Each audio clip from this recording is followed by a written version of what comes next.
धर्म ग्रंथों के अनुसार भगवान कृष्ण द्वारा बैकुंठ लौट जाने के बाद कलयुग की शुरुआत हुई। कलयुग एक मानव के रूप में पृथ्वी पर आया और लीला रचकर पांडव के वंशज राजा को छल लिया। धर्म से बंधे राजा ने सब जानते हुए भी कलयुग को शरण दी और कुछ ही देर में कलयुग ने अपने असली रंग दिखा दिया। श्री कृष्ण द्वारा पृथ्वी छोड़ देने के बाद पांडव भी हिमालय के रास्ते स्वर्ग चले गए। इससे पहले पांडवों ने अपना राज्य अभिमन्यु और उत्तरा के पुत्र परीक्षित को सौंप दिया। एक दिन राजा परीक्षित शिकार पर जा रहे थे। रास्ते में उन्हें एक व्यक्ति हाथ में डंडा लिए बैल और गाय को पीटते हुए दिखा। उस बैल के एक पैर था और गाय कामधेनु दिख रही थी। राजा ने अपना रथ रुकवाया और क्रोधित होकर उस व्यक्ति से पूछा, तू कौन अधर्मी है जो निरीह गाय और बैल पर अत्याचार कर रहा है?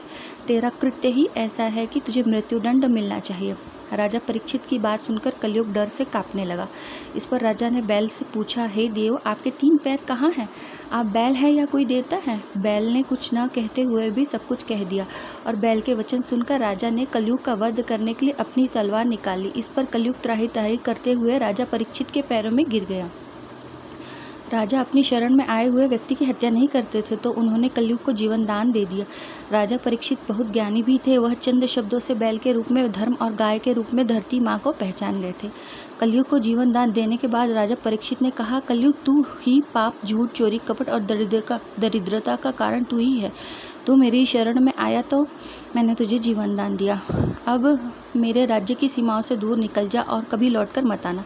इस पर कलयुग गिड़गिड़ाते हुए विनती करने लगा, महाराज, आपका राज्य तो संपूर्ण पृथ्वी पर है। मैं आपकी शरण में आया हूँ तो मुझे रहने का भी स्थान आप ही दे दीजिए। कलयुग की विनती स्वीकार करते हुए राजा ने परीक्षित ने उसे रहने के लिए जुआ, मदिरा, पर स्त्री गमन और हिंसा जैसी 4 जगह दे दी। इस पर कलयुग ने विनती की, राजन, ये 4 जगह मेरे लिए पर्याप्त नहीं है, आप एक और स्थान मुझे दे दीजिए। इस पर राजा ने उसे सोने अर्थात स्वर्ण में रहने की अनुमति दे दी और शिकार के लिए आगे बढ़ गए। कलयुग को स्थान देते समय राजा यह भूल गए कि उन्होंने सिर पर सोने का ही मुकुट पहना है।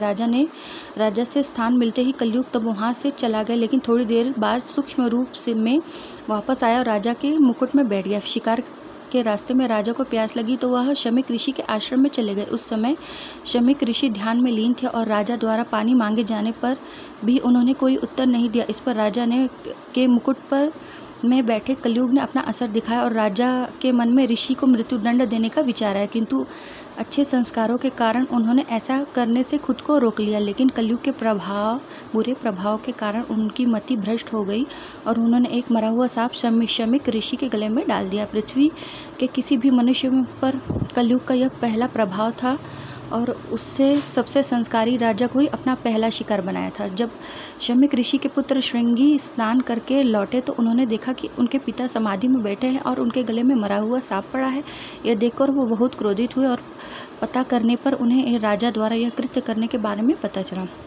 इस पर उन्होंने शाप दिया कि अगले 7 दिनों के अंदर राजा की मृत्यु तक्षक नाग के डसने से होगी। जब शमीक ऋषि के ध्यान पूरा हुआ और उन्हें इस बारे में पता चला तो तब उन्होंने राजा के पास सूचना भिजवा दी ताकि वह पूरी सतर्कता बरते। इस पर राजा ने अपने आप को मृत्यु के लिए पूरे तरीके से तैयार कर लिया और अपने बेटे जन्मजय का राजतिलक कर उन्हें राज्य सौंप दिया।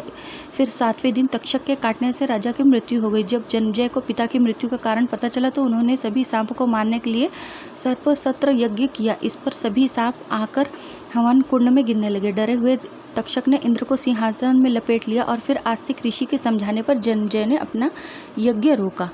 ओम भगवते वासुदेवाय। ओम लक्ष्मी नारायणाय नमः।